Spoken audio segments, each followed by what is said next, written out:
Welcome students, welcome to the third part of my video.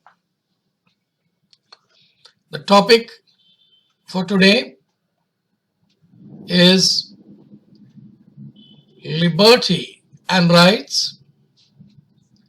We saw what is liberty. We saw that liberty is nothing but freedom. We saw various thinkers giving their opinion. What is liberty? We saw liberty is nothing but there is no discrimination, social discrimination. There is no discrimination in terms of color, status, but yet you are free in the society. And various thinkers has brought forward their views of what is liberty. Now, my dear students, then the things come to our mind is what is right. And in the lower classes, we have learned various rights. Right to liberty, right to equality, right to education, various rights we have come across in the lower classes.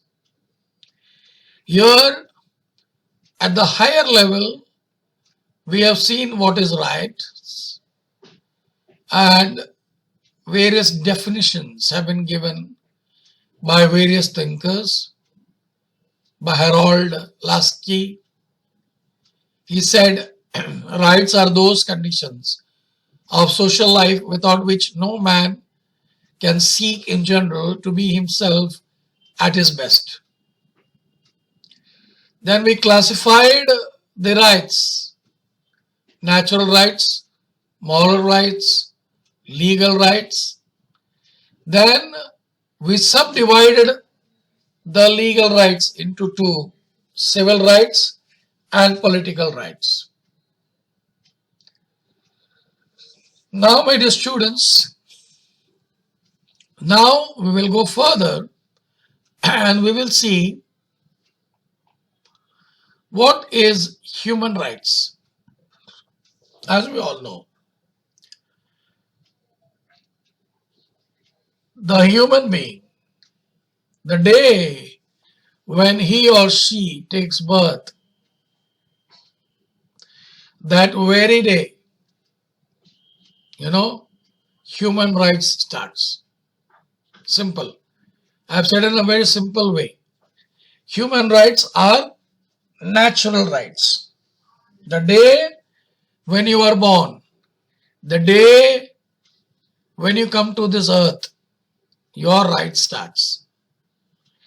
They are related to the concept of justice.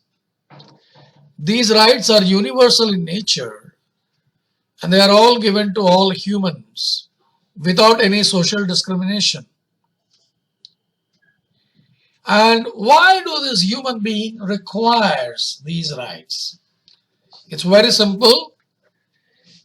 Human beings require these rights so that they can develop their ability, their intellect and skills.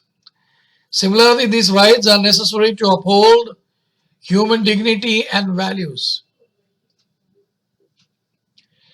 Human rights include right to life, right to livelihood, and freedom of expression, along with the right to establish an organization.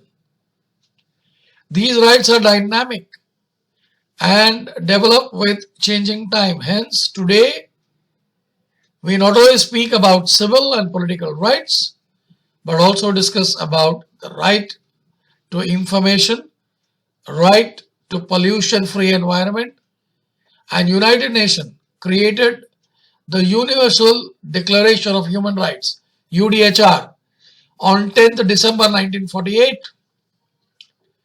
This declaration tries to combine natural and civil rights and also includes the principles which are essential for the mankind, like liberty, equality, justice, and fraternity. Now, my request to you is, children,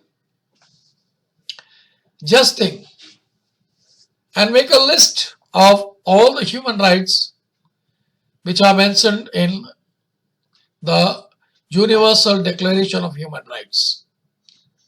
I'll just give you 1 minute to think about it. And then just make a list. What all are the human rights which has been bestowed to us when we are born on this earth? Now, my dear students, we will see the implementation of human rights. It is not an easy for the government to implement human rights because there are variety kinds of people who are there in society.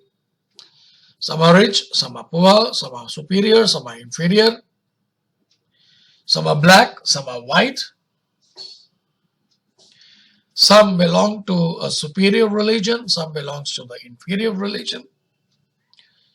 And it is not an easy job to implement human rights.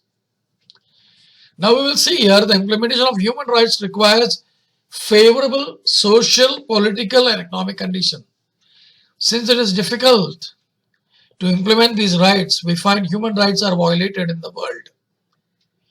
Africa or African, American are struggling to get equal status in United States.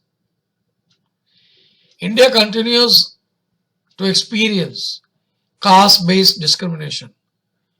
Women and children are vulnerable. They appear to be deprived from the rights granted in the Universal Declaration of Human Rights. Now we will see the concepts of rights in the Constitution of India. What does the Constitution of India says about liberty and rights? Part 3 of Indian Constitution spells out fundamental rights of Indian citizens. The Constitution guarantees following fundamental rights: right to equality, right to freedom, right against exploitation, right to freedom of religion, cultural and educational rights, right to constitutional remedies. These are the rights which are enshrined in the Constitution. The Constitution of India combines both the concepts of negative and positive liberty. Article 19 of the Constitution deals with different types of liberty, while Article 21 spells out limitations on liberty. Article 21, no person shall be deprived of this life or personal liberty except according to the procedures established by law. This article does not make any exception or precondition to attainment of liberty and thus gives individual freedom the status of human rights. Consequently, both Indian citizens and the foreigners enjoy right to life. Indian judiciary has interpreted the meaning of right to liberty in its various judgments. The interpretation became important in actual implementation in the concept of liberty. For example, in 1963, Karak Singh versus the state of Uttar Pradesh, the case, the Supreme Court held the right to the movement throughout the territory of India.